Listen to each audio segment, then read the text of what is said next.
Magandang araw sa inyong lahat at welcome sa aking channel. Magtatago sa Europa. Julia Montes, chismis na buntis muli. Ayon sa reliable source, ay may katotohanan ng lumalabas na isyu ngayon na kesyo buntis muli daw ang kapamilya actress na si Julia Montes.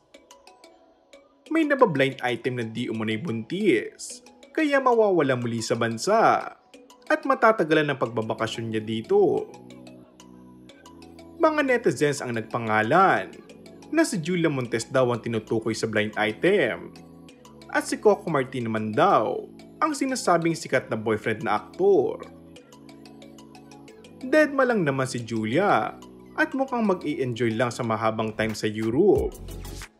Naka-off din naman ang comment section ng Instagram account niya, kaya hindi ito naaabala ng mga magtatanong. Pero base sa ibang netizens, na posibleng malalaman din nila soon kung true ang chika. Hindi porket matagal daw si Julia sa ibang bansa ay dahil nagtatago at buntis. In fact, may dahilan daw kung bakit itong matatagalan doon.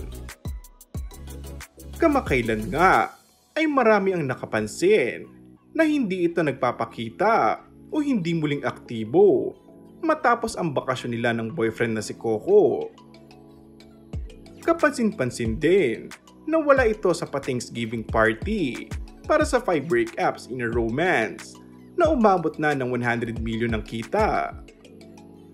Maging sa ABS-CBN Christmas Station ay wala rin ng aktres. At sa latest Kapamilya Christmas Special, kung saan present ang primetime actor. And that's all for our today's video. Kung bago ka lang sa aking channel ay mag-subscribe at pindutin na rin ang notification bell. Maraming salamat!